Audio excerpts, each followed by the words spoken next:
Hey everybody, welcome to another episode of Cash That. This is your host, Joe Dellera, and we are diving into the Eastern Conference for these micropods for the one bet for every team. The entire Western Conference is out right now. You can check out each division. So we've divided this into six podcasts, six micropods, and we're going to have every bet for every team that you could possibly have, that you could possibly even want. So the Northwest is out, the Pacific is out, and the Southwest is out. And right now, we're going to start with the Southeast division and talk about some of the bets that we have here and go from there. And what we'll do is we're going to drop the Southeast. And I think actually I was planning on doing this like one per day, but given the weekend, people's schedules are a little crazy. I'm going to actually wind up dropping the Southeast, the Central, and the Atlantic. I think all on Friday, maybe kind of sporadically throughout the day, but that way you can take it, listen to it over your leisure, and try to get that in whether you're driving, going to some family, going to pumpkin patch, doing whatever you got to do this weekend. They're short, so you can definitely catch them all pretty quickly. And be sure to like, subscribe, rate, and review. And obviously, if you want any of these plays first or all these plays first, you can join the huddle. We've got a discount right here down below in the bio for the season pass, and I'll also throw in a free week if you want to dabble with that as well. So let's dive into the Southeast division. I'm going to start with the Orlando Magic. I've been a little bit of an Orlando Magic hater before, but I love me some Desmond Bane, and I think that Desmond Bane is like great fit for this team. Do I think that the Orlando Magic could win the title? Not really, but I do think that they are a very good team. I think they're very deep. I think they have a lot of talent. And my qualms with them are really more just in terms of whether I think that Paolo is going to be like an incredible player, like a perennial All NBA type of player, or if I think he's just like fine, he's okay. And I say that in terms of like superstars or stars. It's just he's obviously a very good player, excellent with the ball, can kind of win you in a game, can score 50 points, but at the same time, I do have some concerns about just where he is in his career and like what he can do. That being said, I think that this Orlando Magic team is legit. The Eastern Conference, especially, is a little bit softer this year with the Halliburton injury and the Tatum injury. So I do think that Orlando can kind of step into that vacuum a little bit. And one of the bets that I like, and I know Brandon and Jim also are on this, is Orlando to have the best record at the end of November. It's 50-1 on DraftKings. I'd bet this down to like 30-1, honestly. I like that they added Bane. I think they're a very deep and well coached team. The schedule is also super soft to start the season. So there's plenty of opportunities for them to cash. Oklahoma City, obviously the favorite, but at 50-1, we definitely got to take a little bite there. So I'm going to play Orlando Magic to have the best record at the end of November at 50-1. And again, like I said, Brandon Jim also on this. We were all kind of texting and just talking about what some of our options were for this bet or for Orlando. But I like this record. I like this bet in terms of the market for like the best record at the end of November. It's about 20% of the season. So it is generally going to go to like a good team. Might not be the best team, but it does take out some of the teams that, you'd say, well, like, I don't really think this team is very good at all. It's hard to kind of sustain that level of success if you're kind of a fraudulent team. So I think Orlando is good. I think they're deep. I think they have a lot of talent. So I'm going to dabble with them for best record by the end of November. Let's transition to the Atlanta Hawks. And some of those spots that I was looking at for Atlanta are a little bit interesting. I was debating, do I want to try to back like Trae Young? Do I want to try to maybe fade him? What do I think about the Jalen Johnson, Dyson Daniels type of situation? Kristaps Porzingis is there now. But one player that I do think is going to have a lot of success in this season, but especially for this Hawks team, is I think Onyeka Okongwu is going to be a really solid player and play considerable minutes for this Atlanta Hawks team. And I think that that's important to kind of dive into a little bit here, especially because I don't think that he's necessarily going to start that often, but I do think that he is going to get the opportunity to start because Porzingis is just like never really healthy for the entire season. So there's no Capella to deal with anymore. He's obviously going to play behind Porzingis for the most part. And I think that Atlanta has like a lot of kind of a logjam for Okongwu to necessarily earn like a starting position without Porzingis taking like a significant injury. But at the same time, I do think that's good for him because if Porzingis is out, like I expect him to be out every so often, that's going to give him some of those starter minutes, and that's a nice little boost. And if Porzingis does play enough games, which I think he will, it'll kind of keep him still eligible for this award. So I'm going to bet Onyeka Okongwu, sixth man of the year at 40-1 for a quarter of a unit at DraftKings. The minutes are there. The impact is there. I think this is a good way to back Okongwu and this Atlanta Hawks team that I think is going to have a good amount of success in this relatively weak East. So I think that this is a great spot for him.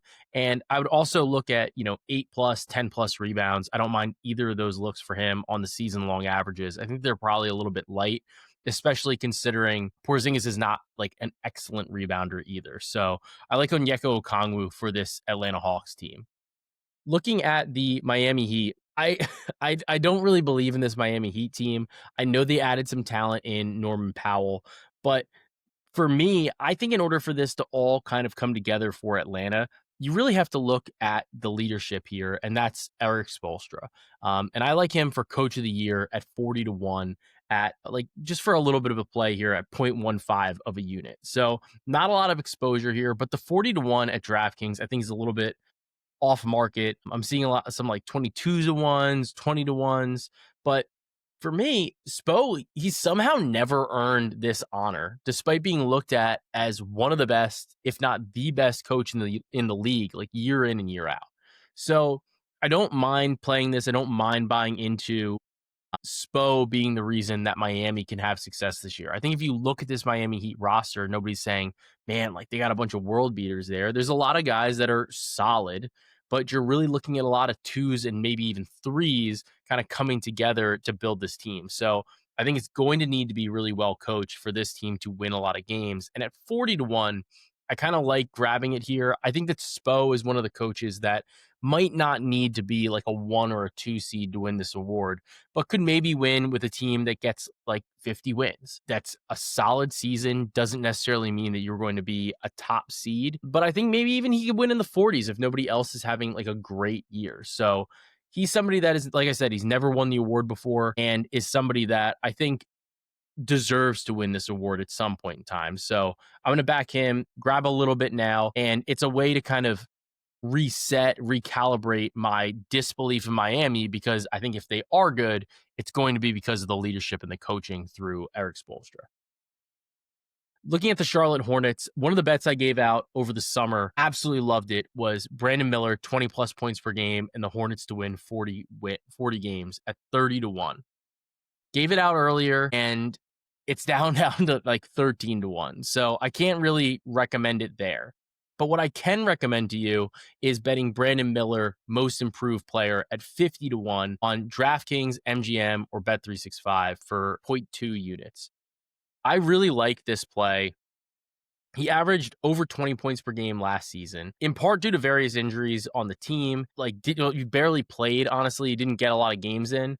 But I do think that he does have a lot of opportunity to play well in Charlotte. I think that he's got an opportunity to see those scoring numbers pop up. I think we have an opportunity to see some of the efficiency pop up, especially maybe some of the 3-pointers for him as well. So I think that this is a great spot for Brandon Miller. He's kind of in that age bracket of starting to be kind of eligible for this award. Not a number 1 pick. And I think that that's somewhat important too for this. I have a little bit of difficulties. I think we kind of saw that with Cade Cunningham. Number 1 pick, hard to win most improved player when people are like, yeah, but like you're supposed to be really good. The conversation around Brandon Miller was not necessarily that. People said, oh, like he's good, but not the number 1 pick. We don't know if we like really love him. We don't know what we're going to see from him. And now I think we might be able to see like an all-star bid or for Brandon Miller, especially on this Hornets team that I think is going to be a little bit more talented and perform a little bit better than in years past. So I like Brandon Miller to see an uptick in not only his usage, but his scoring as well. So I don't mind a little bit of a play here for most improved player. Turning to LaMelo Ball, because he's obviously, like one of the most polarizing players in the league, one of the most exciting players to actually watch, but his 3-point volume is absolutely insane. So I'm going to be playing for a quarter unit, 4+ threes per game at plus 350 on DraftKings. He was at 3.8 on 11.2 attempts last season. The shot quality, always a little bit iffy. You wish he was shooting better than 3.8 on 3.8 makes on 0.2 attempts. However, I do think there's a lot of room for LaMelo to have some upside here. The efficiency could improve, even if the 3-point volume maybe comes down like a touch. But if it doesn't, I think that he's always got the ball in his hand. He always has a green light. And I understand that, like I'm talking about Brandon Miller at the same time. Brandon Miller gets better. I think that actually helps LaMelo too. It should free him up a little bit more. Maybe he's not shooting every 3-pointer in like ISO, single coverage or double coverage. I think that this is a good opportunity for him to see a little bit of an uptick in his efficiency. So the 4+ threes, it's definitely in the ballpark for a guy that's taking 11.2 attempts per game. So at plus 350, I'll play it for a quarter unit. Finally, we're looking at the Washington Wizards. I'm going to just grab over 20.5 wins. Really small bet here, quarter unit on the Wizards. But I do think that this is a team, they've added a number of veterans, and they're ready for a bit of a culture change. So you're bringing in these veterans, which I think is extremely helpful for raising the floor, but to also kind of like change the perspective of some of these young players. You can't just lose forever. I get that when we're analyzing the NBA, you just look at it and you say, well, like they should lose. Like they should try to get another high draft pick. They need to get better. They need to get younger talent. They need to get more solid players at the bottom. At the same time, the way that they've kind of leveled out some of these odds for teams to get like the worst or like the number one pick in the draft, I do think that there is some value here in trying to change the culture, trying to get some wins between, bringing in Chris Middleton, CJ McCollum. You do have a little bit of a perspective here where this team could just get better. It's like, I think that they're a little bit too good if they're healthy as they try to develop some of this young talent. And I think they can get over this 20.5 win total with some of the veterans coupled with the young talent. You're going to see some natural growth from those younger players who got to play a lot of meaningful minutes last year. And not so much meaningful in the fact that they were contending for anything, but it's meaningful to play like real reps in the NBA, get your ass kicked, play against some of the best players in the world, and learn from that, internalize it, spend the entire offseason kind of working on some of the spots in their game. And then you bring in guys like CJ McCollum. I thought it was a really interesting conversation. They were talking about, CJ was talking about how he's talking to, I don't remember, it might have been like Keshawn George or somebody like that, but saying like, what do you do in your free time? He was like, I'd only hoop. Like, that's the only thing I can do.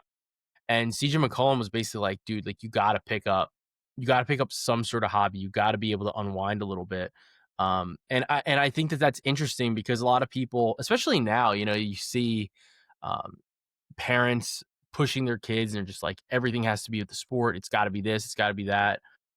And you kind of forget that you're a human and you do need to disengage. You do need to kind of think through some of these things or take a break. Just take that mental load off. And bringing these veterans, teaching these younger players like great life habits for living and breathing and existing in the NBA, I think is incredibly important. So this over 20.5 wins, I like it, and I'm going to grab it for the Wizards. So to recap, the best bets for the Southeast Division, we have the Magic with the best record at the end of November at 50-1.